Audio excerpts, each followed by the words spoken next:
Crystal Deal With It focuses on bridging the gap between where you're at now and where you'd like to be. We'll explore wisdom and techniques from a wide variety of domains and industries and apply them to your unique challenges. I love developing frameworks, processes, and storytelling metaphors that enable personal and business growth.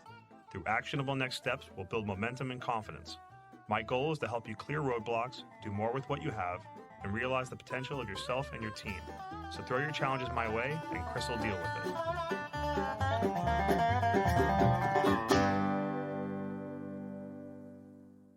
First, an AI statement that all elements of this episode are products of the author, Chris Kreuter, and made without the use of any AI tools. Welcome to part 6 of our Summer Principles series. This episode can be listened to by itself, but for greater context, refer back to the intro episode number 32. Note that the principles in this series are what work for me. They allow me to thrive and live my values as best as I can. I'm not advocating the adoption of my specific set of principles. Rather, I'm attempting to showcase the power of principles by providing more context on how they can be defined, codified, and embedded into the thoughts and actions of our lives. Let's dig into principle number 6. Don't be afraid to ask for help. Where does this principle come from? It's a persistent reminder that none of us get through life alone. We all need help and support to accomplish anything, whether directly or indirectly. Our very survival depends on a deep, interconnected web of current and historical relationships, efforts, accomplishments, sacrifices, and our visions for the future. The help we need at any given moment will vary greatly in terms of scale and form. And even as you validate the need for help with something, the act of asking for it brings its own fear. So this principle is worded as a reminder to push back against that fear. So why is this principle important? Help is a tool. It's critical for human connection and the development of our civilizations. It allows us to share resources, knowledge, and perspectives. It helps us build things bigger than any one of us can build alone. Admitting you need help means you're recognizing a cost that's going to need to be paid. This cost can come in a large variety of forms. Time, putting in the effort needed to ask for and receive the help that's needed. Social equity, asking for help or favors comes with this social cost. One shouldn't take and take and take without building some equity by giving where and how they can. There's potentially a financial cost, hiring experts, paying for education or equipment to facilitate receiving the help. An important side note here regarding money in its essence is really just an abstraction for time. It's an imperfect construct for comparing the value of our efforts. The last cost that might be paid here is pride. The admission of needing help could be of a failure to accomplish what you said or desired to do.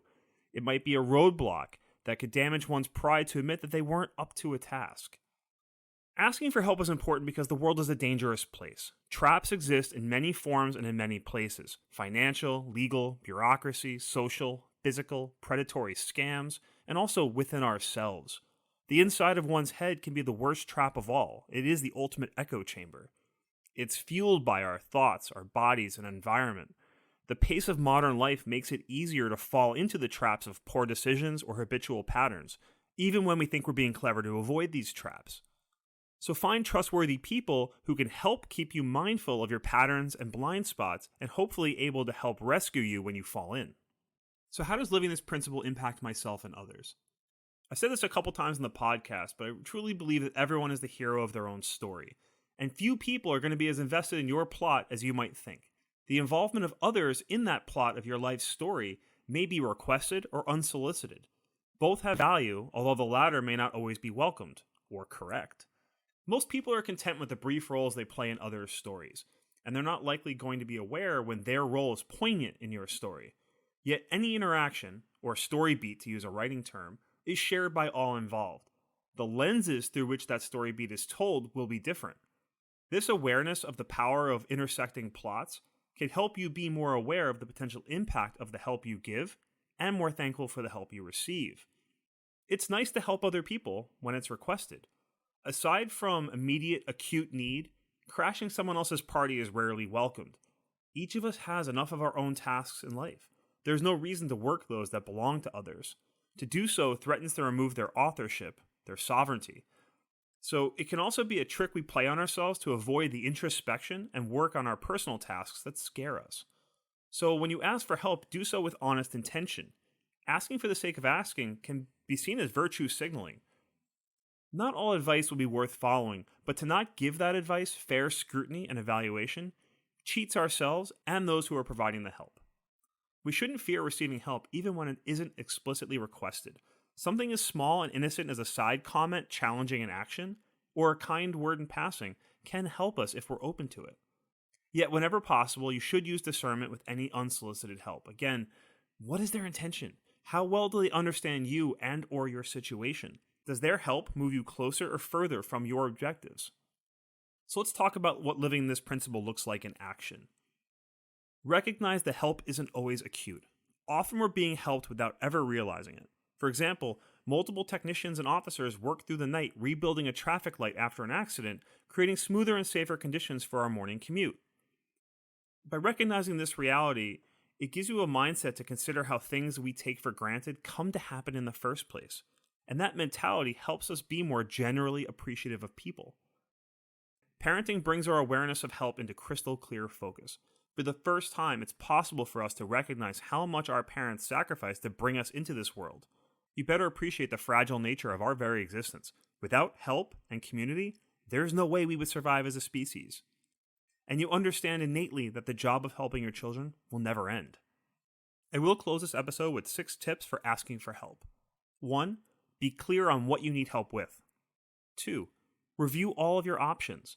Which will be the most useful? Which are the most realistic? 3. Respect the probability you'll succeed with the options chosen. 4. Tailor the request to whom you're asking. Ensure that you understand the commitment you're asking them to bear and any compensation required. 5. Set realistic expectations for what being successfully helped looks and feels like. And lastly, number 6, recognize that the help delivered is unlikely to fully reach your expectations or vision. It may look drastically different than expected, for better or for worse. I'm going to end this episode with a quote that I absolutely love, which is spoken by a fictional character named Alabaster in Gabrielle Zevin's incredible novel, Tomorrow and Tomorrow and Tomorrow. And what is love in the end, except the desire to put evolutionary competitiveness aside in order to ease somebody else's journey through life? And with that, have a great day. If you feel that Chris dealt with it, I'd appreciate your support of the show by sharing it with someone who might benefit. Ratings on your favorite podcast player are also helpful in growing the audience. Visit chriskreuter.com for free downloadable PDFs with notes and resources from today's episode, sign up for the CDWI mailing list, or to send in your problems or requests for future shows. That's CHRISKREUTER.com, or use the link in the show notes. Thanks for listening to Chris Will Deal With It.